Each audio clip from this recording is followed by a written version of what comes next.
북한이 오늘 새벽 원산 부근에서 단거리 미사일 2발을 동해상으로 쐈습니다. 합참은 발사체가 약 430km를 비행해 동해에 떨어졌다고 밝혔습니다. 북의 발사체 2발은 지난 5월 9일 이후 78일 만으로 군 당국은 대비태세를 강화했습니다. 러시아 군용기의 독도 영공 침범 사태와 관련해서 우리 국방부가 조금 전 러시아 무관을 불러서 실무 협의를 가졌습니다. 국방부는 영공 침범 사실을 부인하고 있는 러시아에 우리 군이 확보한 자료를 제시하면서 사과와 해명을 요구할 계획입니다. 세계무역기구 WTO 일반이사회에서 우리 정부는 일본의 수출 규제가 WTO 협약을 위반한 정치적 보복 조치라고 철회를 촉구했습니다. 일본은 안보상 이유에 따른 정당한 조치라고 맞서며 우리 측이 거듭 제안한 1대1 협의를 거부했습니다. 문재인 대통령이 내일 조국 민정수석 등 수석비서관 3명에 대한 인사를 단행할 것으로 보입니다. 신임 민정수석에는 김조원 항공우주산업 사장이 유력한데 내년 총선 출마를 준비하는 비서관급 인사도 곧 이뤄질 것으로 전망됩니다. 전주 상산고등 자율형 사립고 3곳의 지정 취소 여부를 결정할 교육부 최종 심의가 오늘 진행됩니다. 이공개 심의 내용은 교육부 장관에게 보고되고 이르면 내일이나 오는 29일 최종 결과가 발표될 것으로 보입니다. 호우특보가 내려진 충청 지역에 밤새 호우가 쏟아졌습니다.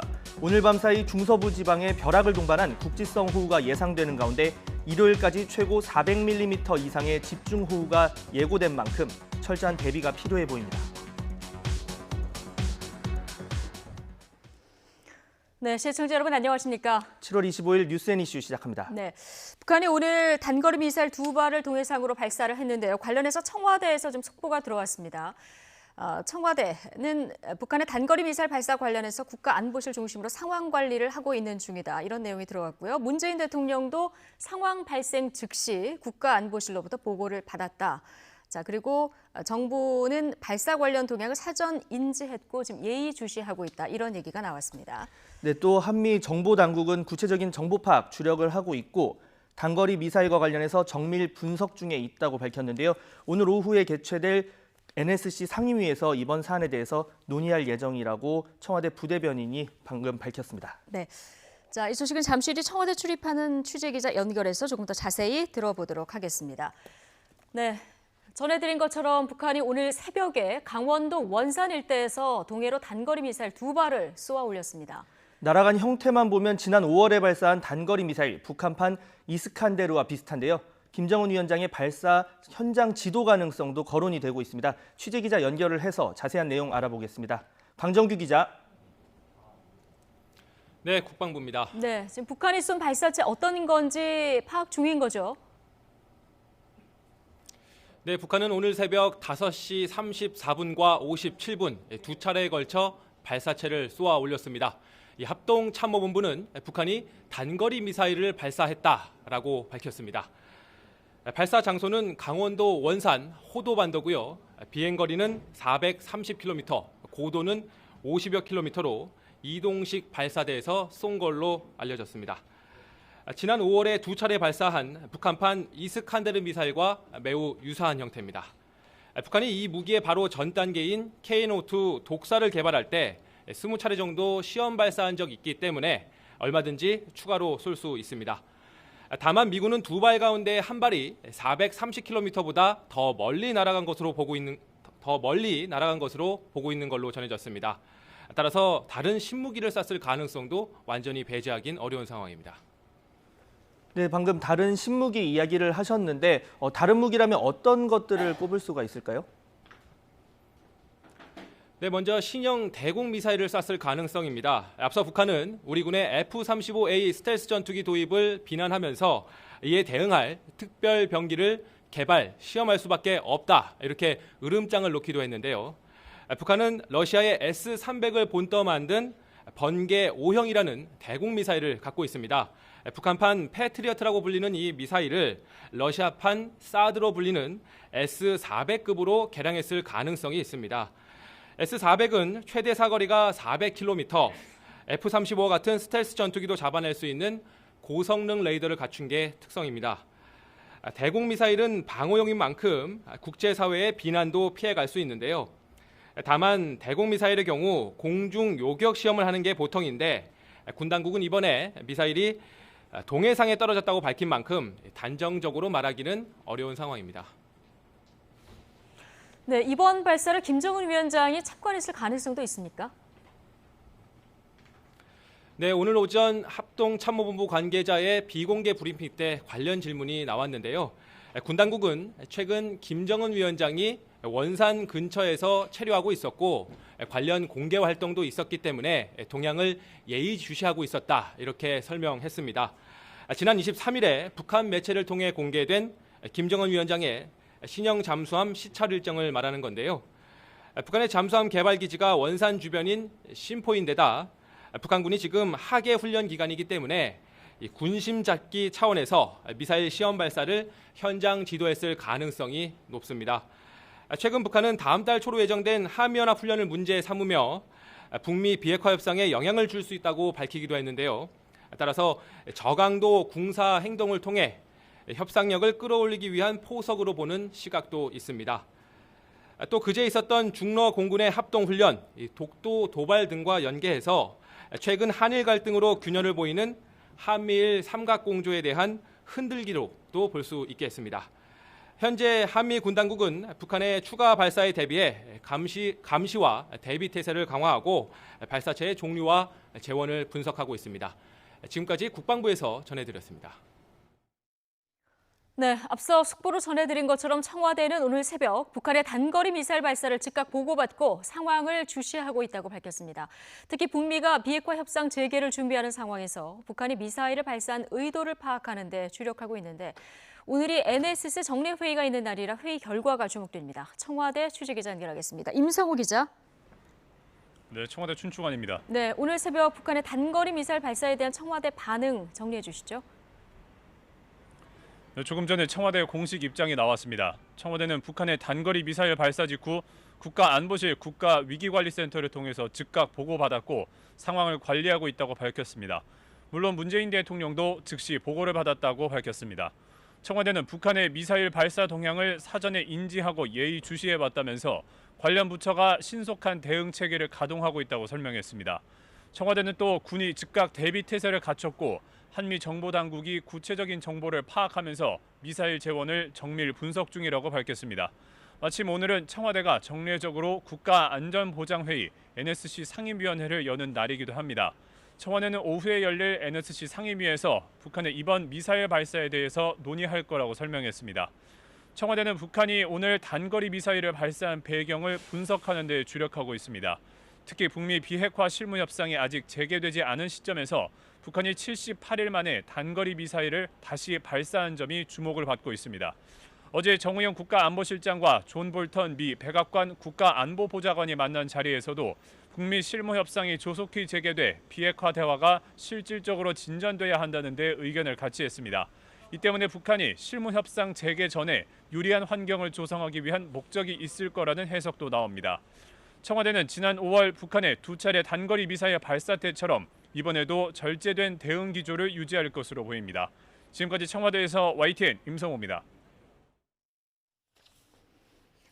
네, 북한이 오늘 신형 단거리 미사일로 추정되는 발사체를 쏜 것과 관련해서 워싱턴 포스트는 지난달 말 판문점 회동 이후 처음으로 또 북한이 한미 군사훈련에 대해서 경고 메시지를 발표한 지 일주일여 뒤에 발사체를 발사했다, 이렇게 보도했습니다. 워싱턴 포스트는 특히 판문점 회동 이후 비핵화 실무 협상이 재개되려는 시점에 나온 북한의 이러한 도발적 움직임이 협상 재개에 대한 거부 의사를 나타내려는 것인지 또는 협상 전략인지는 불분명하다고 지적했습니다. 워싱턴 포스트는 또 미 관계자들을 인용해 이러한 움직임은 북한의 미사일 발사 중단을 자신의 외교 성과로 자평해온 트럼프 대통령의 인내심을 시험하기 위한 것으로 보인다고 전했습니다. 오늘 오전 북한의 단거리 미사일 발사와 관련해서 여야는 한 목소리로 유감과 또 우려를 표시했습니다. 국회 정보위원회는 오늘 국가정보원으로부터 최근 체포된 북한의 간첩 관련해서 보고를 받을 예정인 가운데 북한 미사일 관련 질의도 나올 것으로 보이는데요. 취재기자 연결해서 자세히 알아보겠습니다. 김주영 기자.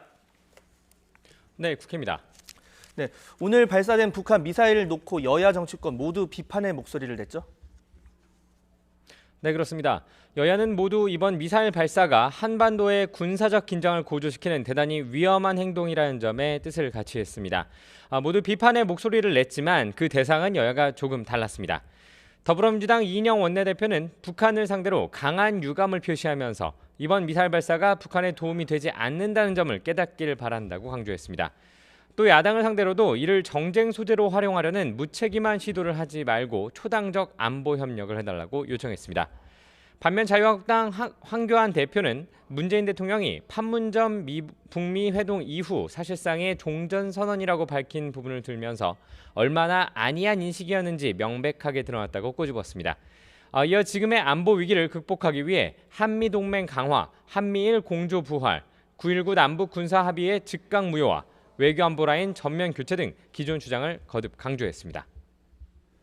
네, 국회 정보위 대북 현안 관련해서 국정원으로부터 보고를 받기로 했는데 조금 늦어지고 있다고요? 네, 그렇습니다. 국회 정보위원회는 애초 오늘 오전 10시부터 국정원의 보고를 받을 예정이었습니다. 국회 정보위원장실에서 이해운 정보위원장과 여야 정보위 간사가 참석한 가운데 보고를 진행하기로 했었는데 조금 늦어진 상황입니다.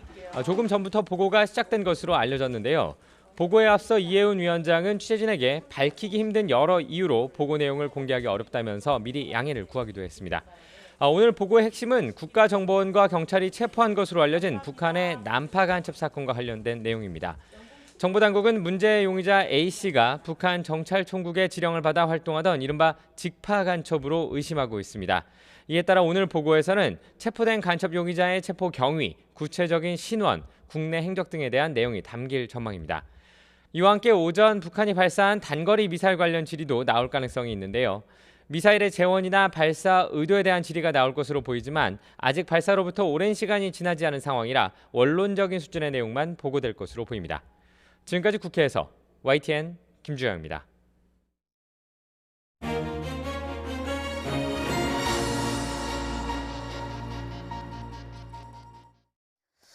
네, 앞서 계속 전해드린 것처럼 북한이 오늘 새벽에 강원도 원산 일대에서 동해로 미사일 2발을 발사했습니다. 비행 거리로 보면은 지난 5월 발사한 북한판 이스칸데르급 단거리 미사일과 유사하다 이런 분석이 많은데요. 한반도를 둘러싼 외교적 긴장이 고조된 지금 북한의 단거리 미사일 발사 의도는 뭔지 홍현익 세종연구소 외교전략실장과 이야기 나눠보겠습니다. 어서 오십시오. 안녕하십니까. 네, 합참 발표에 따르면 북한이 오늘 새벽 5시 34분 그리고 5시 57분 두 차례에 걸쳐서 지금 미사일을 발사를 한 겁니다. 지금 비행 거리가 한 430km, 지난 그 5월에 한번 발사를 했는데 비슷하다고 보면 됩니까? 거의 비슷한 사거리예요. 예. 지난번에 427km, 지금 430이니까 3km 차이밖에 안 나는 건데 만약에 그때도 성공한 거라면 또다시 그 재확인하는 예. 그런 상황인 것 같고, 이스칸데르라는 게 이게 연이 탄도미사일하고 좀 달라서 탄도미사일처럼 대기권 밖으로 날아갔다가 들어오면서 그냥 자유낙하해야 되는데 그게 아니라 내려오다가 순항미사일처럼 다시 평행으로, 지상과 평행으로 좀 날아가다가 해서 요격을 피할 수 있는 신형 미사일이다. 그러는데 그래서 이제 대한민국으로서는 단거리 미사일도 우리한테는 안보 위협이기 때문에 다 요주의해야 되고 저것도 우리가 어떻게 하면 요격할 수 있나 이런 것도 연구도 해야 되겠지만 사실 남북 간의 거리가 워낙 짧아서 기존의 단거리 미사일도 요격이 그렇게 쉽지가 않아요. 그런 걸로 봐서 새로운 위협이지만 그렇다고 해서 아주 엄청나게 우리의 위협이 증가됐다. 그렇게들 이제 많이 얘기하시는데 저는 그렇게까지는 보지는 않고요. 그러나 저거는 우리에게는 전략 무기나 마찬가지니까 요주해야 되고, 더 큰 의미는 지금 저걸 발사한 거는 결국 미국을 겨냥해서 미국이 지금 3주 전부터 계속해서 협상하자 그러는데 안 하고 있으니까 좀 협상안 바꾸지 않으면 우리 안 나간다. 그런 협상력 강화 발사가 아닌가 생각합니다. 지금 이스칸데르와 비슷하다. 430km 정도를 날아가서 지난번 5월과 비슷한 상황이다까지 나왔는데 지금 정확히 어떤 발사체인지는 지금 더 파악을 하고 있는 상황인데, 하나는 이거보다 조금 더 멀리 날아갔다 그래요. 그래서 뭔가 좀 다른 신무기일 가능성도 제기가 되는데 이 부분은 어떻게 보십니까? 글쎄 뭐 그럴 수도 있겠죠. 아니면은 잠수함을 보여줬으니까 잠수함 발사할 수 있는 그런 뭐 콜드런치를 했었다고 이제 생각할 수도 있는데 그렇다면은 또 새로운 위협이라고 이제 또 볼 수 있고, 수년 전에 잠수함 발사 미사일을 계속 발사하더니 또 뜸했었거든요. 그러니까 지금 잠수함을 보여주고 나서 잠수함만 있는 게 아니라 거기서 발사하는 것도 있다. 예. 뭐 만약 그렇다면은 미국에서도 좀 새롭게 볼 텐데, 요는 트럼프 대통령이 평가하는 바에 따르면 1,000km 이하다 그러면 그건 뭐 통상훈련 아니냐 이래 예. 왔어요. 그렇죠. 근데 뭐 존 볼튼 보좌관은 뭐 그 탄도미사일이기 때문에 위반이다. 탄도미사일을 강조하면은 위반입니다. 안보리 제재 위반인데 예. 트럼프 대통령은 1,000km 이하 단거리 아니냐. 이거는 어느 나라나 하는 거다. 이렇게 하니까 요는 정치적 해석이 훨씬 더 중요합니다. 예. 그러니까 트럼프 대통령의 트윗을 요 주의에서 봐야 된다. 이번에는 어떤 반응을 보일까요? 지금까지는 저는, 의미를 좀 축소했었는데. 저는 이번에도 그렇게 큰 왜냐하면 지금 북한에게 크게 지금 만약 탄도미사일이니까 안보리를 소집한다든지 만약에 예. 그러면 북한은 더 나가죠. 더 나간다. 그러면은 트럼프 예. 대통령은 자기의 선거 전략에 자칫하면 엄청나게 판문점까지 가서 김정은과 53분 회동하고 온 거 이거 다 물 건너갈 수 있기 때문에 트럼프 대통령이 여기서 일단 좀 상당히 유감이지만 좀 더 인내해 보겠다 뭐 정도로 나올 것이다. 예. 그러면 제가 오히려 좀 안타깝게 생각하는 거는 8월 2일 날 ARF 아시안 지역 안보 포럼 외무장관회담이 이제 열리는데 예. 거기에 리옹호하고 폼페이오가 만나기로 지금 다들 예상하고 있었는데 오늘 나온 뉴스에 북한이 안 올지 모른다. 안 올지 모른다. 예, 안 올지 그러면 모른다는 만남 거는 자체가 네. 또 무산될 수도 있겠고. 안 오면 못 만나죠. 그러니까요. 못 만나는데 결국 8월 중순 가야 그 북미 실무회담이 열릴 수도 있다. 왜냐하면은 지금 8월 5일부터 21일까지는 또 한미연합훈련입니다.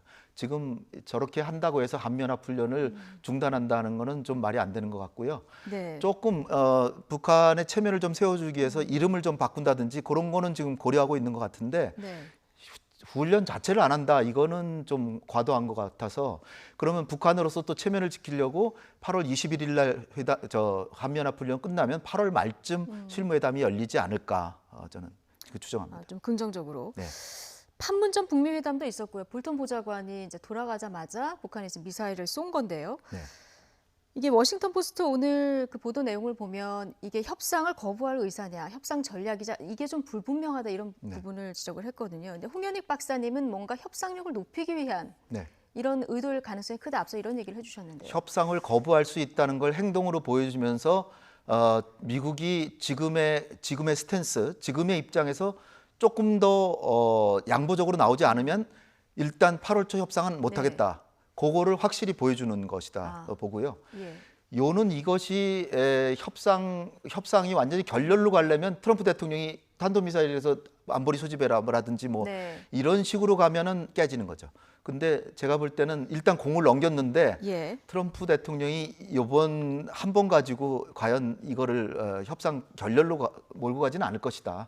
그런 측면에서 북한의 의도는 트럼프 대통령에게 친서도 보내고 미사일도 쐈다. 네. 트럼프 대통령이 며칠 전에 뭐 실무회담은 안 하지만 친서가 오고 가고 있다. 예. 근데 김정은의 친서라고는 얘기를 안 했어요.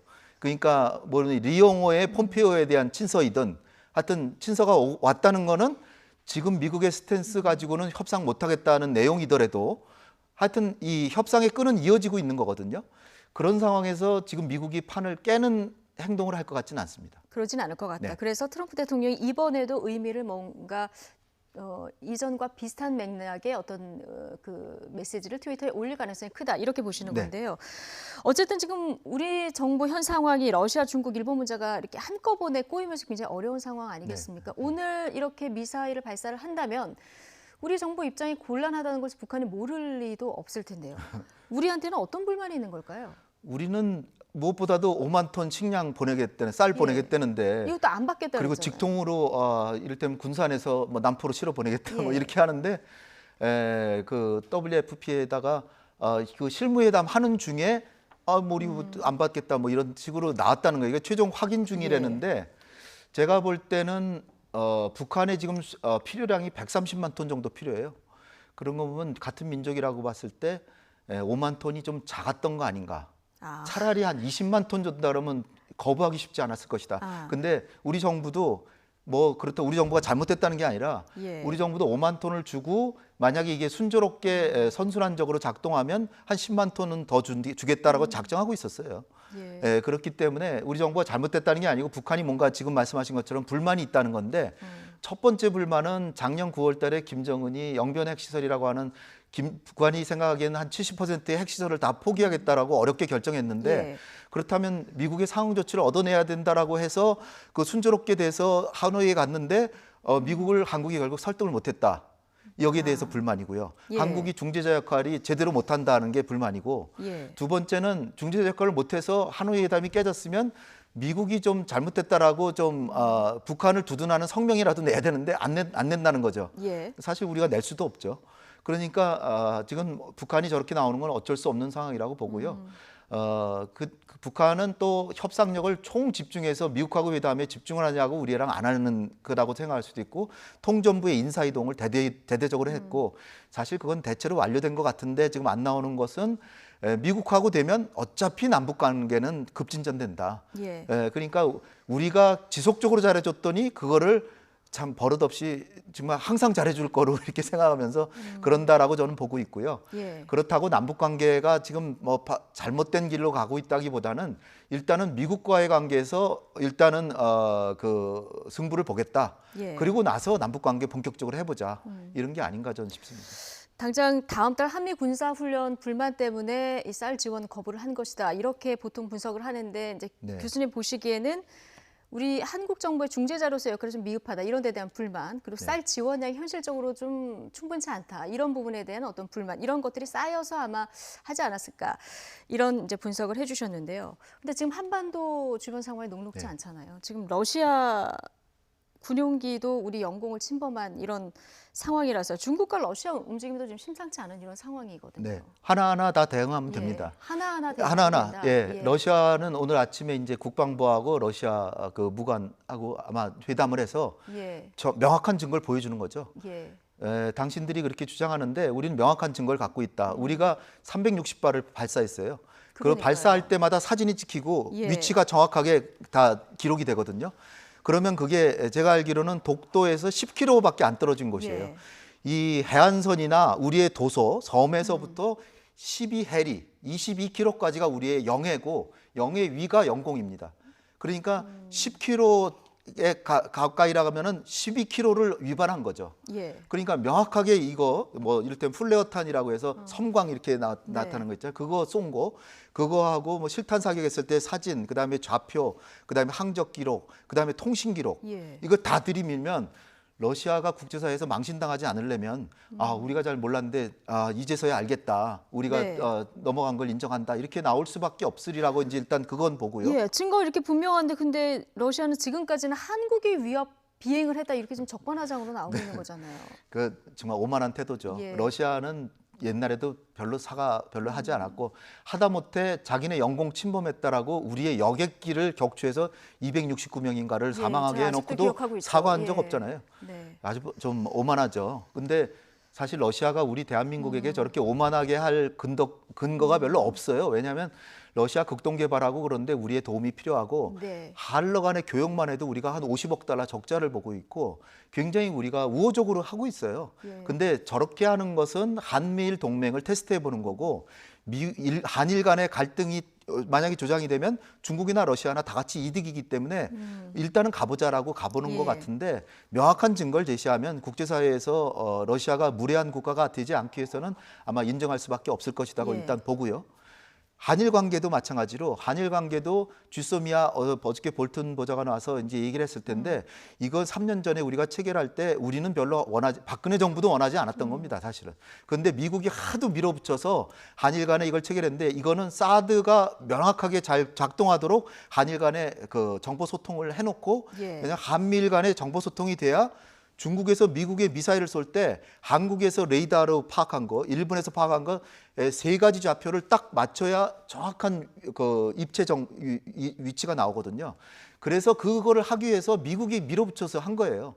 그러니까 말이 한일 정보 협정이지 이게 사실은 미국이 원해서 한 거기 때문에 예. 우리가 우리는 갱신하기를 원하는데 8월 중순에 하게 예. 됐습니다. 갱신하기를 원하지만 일본이 백색 리스트에서 제외하는 등 우리를 적대국 대우를 하는 식으로 한다면 우리는 하고 싶지만 어쩔 수 없이 그런 나라하고 군사정보를 교류할 수는 없다. 예. 그래서 하면 미국이 알아서 일본한테 압력을 가해 줄 거라고 좀 보고요.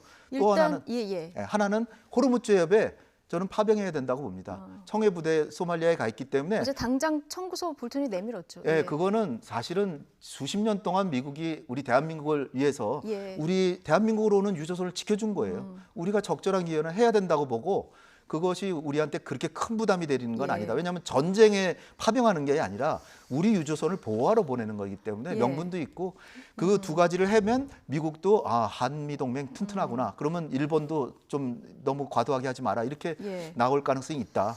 그리고 북한에 대해서도 이렇게 우리가 협상을 하고 뭐 쌀 안 받겠다 그래도 거기에 개의치 말고 계속 우호적으로 대우하면 결국은 돌아올 것이라고 봅니다. 러시아와 중국은 일단 한일 갈등 틈새로 한미일 동맹을 좀 시험해 보려는 이런 의도가 보인다는 말씀 해주셨고요. 네.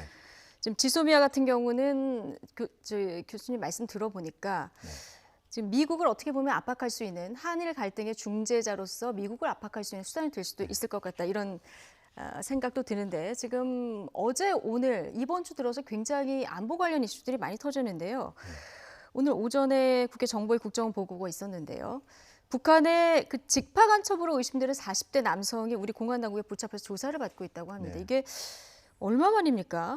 2006년 이후 13년 만이라고 하는데요. 네. 그래도 잡았으니 다행이죠. 잡았으니 다행이다. 잡았으니 다행이고 또 있을 겁니다. 또 있을 거다. 예, 또 있을 텐데 이걸 잡아야 되고 근데 그나마 북한이 많이 안 보낸 이유는 우리가 워낙 투명성이 좋으니까 그냥 인터넷 들어가면 다 나와 있는데 굳이 뭐 조사하려고 보낼 게 없는데 예. 이 사람 같은 경우는 이거 잡았으니까 일단 다행이고 그리고 저거는 우리가 큰 교훈을 받아야 될 게 한국에서도 지금 남북 간의 교류 협력이 증진하고 평화가 온 거에 대해서 굉장히 불안해하시는 분들이 많기 때문에 저런 건 철저하게 더 국정원이 해야 되는 거고 또 하나는 이를테면 지난번에 목선 들어오고 예. 이런 거 경계 예. 쓰고 이런 거 훨씬 더 열심히 잘해야 되고 예. 북한은 이를테면은 그나마 남북 관계가 좋으니까 천안함 폭침이나 연평도 포격 같은 거를 할 가능성은 크진 않지만 예. 그렇더라도 할 수 있다라고 보고 김대중 정부 때도 2002년에 또 재도발했잖아요 서해에서. 예. 그러니까 평화시에도 도발할 수 있다라는 생각하에 국가안보는 철저히 해야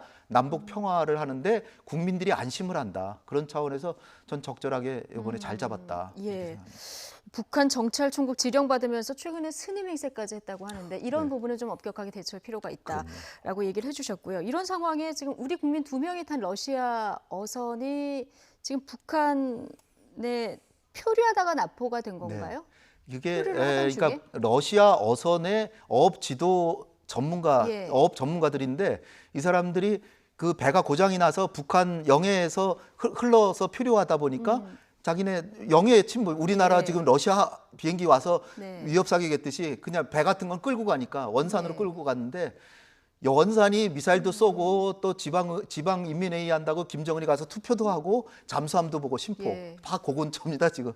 근데 제가 볼 때는 러시아하고 북한하고 관계가 굉장히 좋기 때문에 러시아 배에 탄 한국인 선원을 계속 억류할 이유는 별로 없다. 예. 머지않아 풀어줄 것이다. 근데 지금은 남북 관계가 그렇게 원활하진 않으니까 소통의 시간이 좀 걸릴 뿐이지 제가 볼 때는 저 사람들이 한국으로 안 돌아오고 그냥 그 배 타고 계속 러시아로 배 고쳐가지고 러시아로 갈 가능성도 있다 이렇게 봅니다. 그러니까 우리 국민 2명이 그래도 납포된 상황이라서 이 부분도 네. 이제 관심이 가는데 북한과 러시아 관계가 나쁘지 않기 때문에 북한이 풀어주긴 할 거다 결과적으로. 네.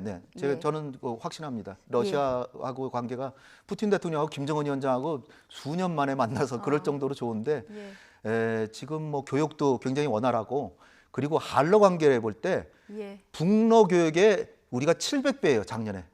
한러 교역이 북러 교역의 700배. 러시아로서도 한국이 굉장히 중요한 상대예요. 그렇죠. 러시아 대외교역의 7대 교역국인가 그렇습니다. 우리가.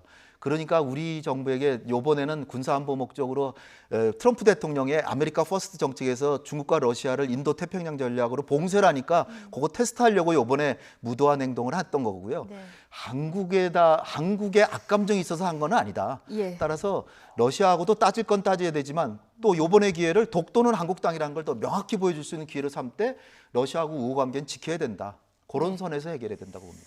네, 오늘 홍현익 세종연구소 외교전략실장과는 여기까지 이야기 나누도록 하겠습니다. 고맙습니다. 네, 감사합니다.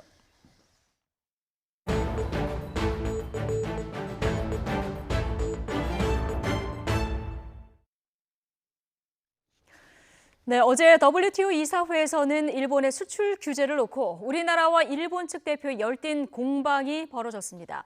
이사회 뒤에는 각자 기자회견 등을 통해서 공방을 이어가기도 했는데요. 취재기자 연결해서 이사회 상황과 뒷얘기 들어보겠습니다. 경제부 박병환 기자 연결돼 있습니다. 박병환 기자. 네, 경제부입니다. 예, 이사회에서 우리 대표단이 일본 측에 1대1 대화를 요구했었죠. 네, 우리 시간으로 어젯밤 열린 WTO 일반 이사회에서 우리 측 대표인 김성호 산업통상자원부 실장이 일본 측에 1대1 대화를 요청했습니다. 김 실장은 양국 고위급 관료가 제네바에서 만난 만큼 1대1 대화로 풀자며 여러 차례 공식 제안했는데요. 일본 측이 이해할 수 없는 이유로 이를 거부했다고 밝혔습니다. 이와 관련해 김 실장은 일본이 자신의 행위를 상대방에게 설명할 용기도 없다며 비판하기도 했습니다. 나아가 자유무역 체제의 가장 큰 수혜국이자 올해 G20 정상회의 의장국인 일본이 한국만을 대상으로 자유무역과 반대되는 조치를 취했다고 강조했습니다. 예, 여기에 대해서 일본 측 대표는 어떤 주장을 했습니까? 네, 일본 측의 야마가미 경제국장은 대화 제안 사실을 부인했습니다. 한국이 이사회 의장이 아닌 자신에게 직접 대화를 제의하지 않았다는 겁니다. 그러면서 수출 규제는 강제징용 사항과 무관하고 안보상의 이유로 행하는 수출 규제라며 WTO에서 논의할 사안이 아니라는 주장을 펼쳤습니다.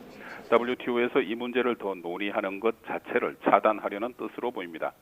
그러나 우리 정부는 이 문제에 대한 WTO 제소를 적극 검토하면서 앞으로 국제사회의 일본 조치의 문제점을 지속해서 제기할 방침입니다. 네, 한일 간의 이 같은 공방은 당연히 예상됐던 거고요. 다른 회원국 대표단 반응이 궁금한데 어땠습니까? 네, 제네바 WTO 일반 이사회 현장에서 한일 간 치열한 공방이 오갔지만 미국이나 제3국 대표들은 별다른 관심을 보이지 않은 채 침묵을 지켰습니다. 한일 입장 대립이 첨예한 만큼 양국 간 우호적인 해결책을 찾길 바란다는 이사회 의장의 입장 표명만 있었습니다. 결국 제3국의 아무런 의견 개진 없이 한일 양측의 입장 차이만 재확인한 채 회의는 막을 내렸습니다. 반면에 일본의 수출 규제로 향후 타격이 예상되는 미국 전자업계 단체들이 한일 간의 조속한 타결을 촉구하는 서한을 한일 양국 정부에 발송했습니다. 미국 반도체 산업협회 등 6개 단체는 일본의 수출 규제는 불투명하고 일방적인 조치라며 이번 사태로 공급망 붕괴와 제품 출하 지연 등이 있을 수 있고 글로벌 경제에 심각한 악영향도 우려된다고 밝혔습니다. 즉 미국 정부의 직접적인 개입은 없지만 미국의 반도체 업계 등 경제계에서는 한일 간의 무역 갈등을 심각한 시각으로 바라보고 있다는 것이 드러난 것입니다. 지금까지 경제부에서 전해드렸습니다. 네, 방미 중인 유명희 통상교섭본부장이 내일 미국 통상정책수장인 윌버 로스 상무장관을 만납니다. 한밀 의원회의 참석자 미국을 방문한 우리 의원단도 일본 수출 규제 조치의 부당함을 알리며 한일 갈등 해법을 모색합니다. 워싱턴에서 김혜준 특파원이 전해드립니다. 미국 방문 이틀째를 맞은 유명희 통상교섭본부장. 미 의회와 업계, 싱크탱크 등을 상대로 일본의 일방적 수출 규제 조치의 부당성과 미국 기업에 미칠 피해 등을 조목조목 설명했습니다. 내일은 윌버 로스 상무장관을 만나 대응책을 협의합니다. 김현종 국가안보실 2차장을 비롯한 우리 정부 고인사들의 이 같은 전방위 대미 외교전에 미국도 중재 역할을 숙고하게 된 것으로 전해졌습니다. 조윤재 주미대사는 일본의 조치가 동북아 정세와 한미일 안보협력, 미국 기업에 미칠 영향에 대해 미국의 주의를 환기하고 있다고 강조했습니다. 한일 양국이 외교적 해결 방안을 찾아가기를 희망하고 있고 그러한 과정에서 도움이 된다면 이를 촉진하는 역할을 하고자 한다는 입장을 가지고 있습니다. 이런 가운데 우리 여야 의원단도 워싱턴을 찾았습니다. 한미일 의원 회의 등을 통해 일본 조치의 문제점을 알리고 대응책을 모색하기 위해서입니다. 일본 의원들이 좀 공감해 주면 좋겠고 특히 이제 미국 의원들에 대해서도 한일 간의 이런 분쟁이 한미일 삼각 동맹이라고 하나요? 그런 차원에도 굉장히 많은 영향을 미치고 또 낸시 펠로시 하원의장에게 일본 조치철의 촉구 결의안을 전달하고 한일 갈등 해결을 위한 초당적 외교에 시동을 겁니다. 워싱턴에서 YTN 김유진입니다. 국방부는 오늘 오전 주한 러시아 무관을 불러서 우리 군이 확보한 자료를 제시하면서 영공 침범 사실을 재확인하고 있습니다. 앞서 러시아는 우리 측에 공식 전문을 보내서 자신들은 영공을 침범한 적 없고 오히려 한국 공군이 자국 군용기에 대한 위협 비행을 했다고 주장했습니다. 이에 대해서 우리 군은 사실을 왜곡하는 주장이라며 우리 공군이 정당한 절차에 따라서 대응을 했고 명백한 증거 자료도 확보한 만큼 러시아의 분명한 사과와 해명이 있어야 한다고 강조했습니다. 마크 에스퍼 미국 신임 국방장관은 러시아 군용기의 독도 인근 한국 영공 침범과 관련해서 한국 영공이었다고 적시하면서 한일 방문 시 이 문제에 대해서도 논의할 것이라고 밝혔습니다. 상원 인준을 거쳐 임명된 에스퍼 장관은 현지 시각 24일 국방부 청사에서 기자들과 만나 내가 기억하는 한 러시아 군용기가 남쪽으로 비행한 건 새로운 사실이 아니며 그들이 한국 영공으로 넘어갔다는 사실이 새로운 것이라고 말했습니다. 이어서 한국은 일종의 억지를 위해서 분명히 대응했다고 밝혔습니다. 서울시가 우리공화당의 광화문 천막 설치를 막아달라며 낸 가처분 신청을 법원이 각하했습니다.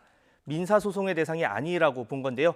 법원의 인용 결정을 기대했던 서울시는 깊은 고민에 빠지게 됐습니다. 자세한 내용 취재기자 연결해서 알아봅니다. 김대겸 기자. 네, 사회부입니다. 네, 오늘 법원의 결정, 그러면 우리공화당의 광화문 천막 설치를 서울시가 막을 수 없다는 뜻인가요? 네, 우선 서울 남부지방법원이 1시간 전쯤 서울시가 낸 가처분 신청 사건에 대한 각하 결정을 내렸습니다. 각하는 소송이 적법하게 제기되지 않았거나 법원의 판단 대상이 되지 않는다고 판단해 바로 재판을 끝내는 결정인데요. 그러니까 우리공화당의 광화문 광장 천막 설치를 막을 수 없다는 의미는 아닙니다.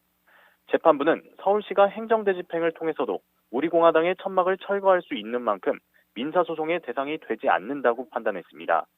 쉽게 말하면 서울시가 행정대 집행을 통해 강제 철거를 진행하라는 뜻입니다. 앞서 우리공화당은 지난 5월 광화문 광장에 기습적으로 천막과 분향소를 차렸습니다. 서울시는 우리공화당의 천막 설치를 불법 점거로 규정하고 지난달 25일 행정대 집행을 통한 강제 철거를 진행했습니다. 하지만 우리공화당은 철거 3시간 만에 천막을 다시 설치했는데요. 그러다가 트럼프 대통령 방한 당시 자진해서 천막을 청계광장으로 옮겼다가 지난 6일 다시 광화문 광장에 천막을 설치했습니다. 이에 맞서 서울시가 지난 16일 2차 행정대집행을 단행했는데 우리공화당은 행정대집행 직전 천막을 자진 철거하는 방식으로 이를 무력화시켰습니다. 이렇게 설치와 철거가 반복되는 상황에서 서울시가 법원에 가처분 신청을 냈던 겁니다. 하지만 법원이 행정대집행을 통해 문제를 해결하는 취지의 결정을 내리면서 서울시의 고심은 더욱 깊어지게 됐습니다. 지금까지 사회부에서 전해드렸습니다. 문재인 대통령이 조국 민정수석과 정태우 일자리 수석, 이용선 시민사회 수석을 내일 교체할 것으로 보입니다. 청와대 관계자는 새 수석 비서관에 대한 인사 발표가 내일 있을 것이라고 밝혔습니다. 신임 민정수석에는 참여정부 때 청와대 공직기강 비서관 등을 지낸 김조원 한국항공우주산업 사장이 유력한 것으로 알려졌습니다. 문 대통령은 조만간 내년 총선에 출마할 예정인 비서관급 인사도 단행할 것으로 보입니다. 문재인 대통령이 오늘 오전 청와대에서 윤석열 신임 검찰총장에게 임명장을 수여했습니다. 문 대통령은 윤 총장에게 검찰개혁을 꾸준히 추진해달라고 당부했을 것으로 보입니다. 특히 고위공직자 범죄수사처 신설과 검경 수사권 조정 등 구체적인 개혁 과제에 대해서도 문 대통령이 언급했을지 관심이 쏠립니다. 교육부는 오늘 특수목적고 등 지정위원회를 열고 전북의 전주 상산고와 군산중앙고, 경기도의 안산 동산고 등 자율형 사립고 3곳에 대한 지정 취소 처분 최종 심의를 진행합니다. 교육부 소속 공무원과 현직 교원을 포함해 교육계와 시민사회 인사 등으로 구성된 지정위원회는 최종 심의를 진행한 뒤 교육부 장관에게 심의 결과를 보고합니다. 교육부는 지정위의 개최 장소와 시간은 공개하지 않기로 했습니다. 막바지 장맛비가 세차게 내리고 있습니다. 밤사이 충청 등 일부 지역에는 시간당 50mm 안팎의 국지성 호우까지 쏟아졌는데요. 주말까지 중서부 지방에 최고 400mm가 넘는 폭우가 내릴 것으로 보여서 주의가 필요합니다. 취재기자 연결해서 자세한 장맛비 상황 알아보겠습니다. 정혜윤 기자. 네, 기상팀입니다. 네, 서울은 비교적 비가 약했는데 밤사이 국지성 호우가 쏟아진 곳도 있다고요? 네, 그렇습니다. 이번 막바지 장맛비는 야행성 장맛비의 성격을 띠고 있는 것이 특징인데요. 밤사이 경기 남부와 충청 북부, 전북, 영서 남부 등의 국지성 호우가 쏟아졌습니다. 천안과 아산, 태안, 당진, 서산 등 충남 북부에는 한때 시간당 30에서 60mm의 물폭탄이 쏟아지면서 호우 경보가 발령되기도 했습니다. 지금은 비가 점차 소강 상태를 보이거나 약해지고 있어서 아산과 천안에만 호우경보가 남아있고 호우주의보도 충북 북부에만 발효 중입니다. 낮 동안에는 비가 점차 소강 상태에 들겠지만 밤이 되면 지역을 옮겨가면서 빗줄기가 다시 굵어질 것으로 보입니다. 자, 그러면 오늘 밤 사이에 호우가 예상되는 지역 어딘지 자세히 알려주시죠. 네, 역시 중서부 지방이 가장 위험할 것으로 보입니다. 북쪽 상공에서 상대적으로 차고 건조한 공기가 남하하고 남쪽에서는 북태평양 고기압 가장자리를 따라 덥고 습한 공기가 유입되면서 중서부 지방으로 비구름의 통로가 만들어지고 있습니다. 여기에 밤이 되면 상하층 간 온도차가 커지면서 비구름이 더 강하게 발달하는 겁니다. 오늘 밤 사이에도 수도권과 충청 지방을 중심으로 벼락을 동반한 시간당 50에서 70mm의 물폭탄이 쏟아질 것으로 보입니다. 이런 야행성 폭우가 일요일까지 반복되면서 중서부 지방에는 최고 400mm 이상의 집중 호우가 예상됩니다. 산사태와 축대 붕괴, 침수 등 비 피해가 동시다발적으로 발생할 위험성이 큰 만큼 철저한 대비가 필요해 보입니다. 이번 장맛비는 남부지방은 토요일까지, 중부지방은 일요일 오전까지 내린 뒤 그치면서 올여름 장마도 끝날 전망입니다. 지금까지 YTN 정혜윤입니다. 농림축산식품부는 아프리카 돼지열병을 막기 위해서 오늘부터 돼지에게 남은 음식물, 즉 잔반을 먹이는 행위를 전면 금지한다고 밝혔습니다. 또 이를 위반할 경우 1,000만 원 이하의 과태료를 부과한다고 덧붙였습니다. 농식품부는 잔반은 아프리카 돼지열병이 발병할 경우 가장 강력한 전파 매개체 역할을 해 순식간에 농장 전체로 확산시키기 때문에 이 같은 조치를 취했다고 설명했습니다. 대신 잔반급여 농가가 배합사료로 급여를 전환할 경우 사료 구매 자금과 축산시설 개보수 자금을 연리 1에서 2%의 저리로 융자 지원할 계획입니다. 러시아 정찰기의 영공 침범. 러시아는 적반하장이고 우리는 청와대 메시지와 국방부 메시지가 하루 사이 다르게 나오다 보니 혼선이 빚어졌습니다. 이런 상황에 어제 기기 오작동이라고 말했다는 러시아 무관이 이제는 침범 안 했다, 그런 말 한 적 없다, 청와대 발표를 또 부인했는데요. 자, 뭐가 어떻게 되는 건지 정말 헷갈리는 상황입니다. 오늘 아침 정치권 비판이 매섭습니다. 잠시 뒤 정치평론가 두 분과 관련 이야기 해보겠습니다. 2부에서 뵙겠습니다.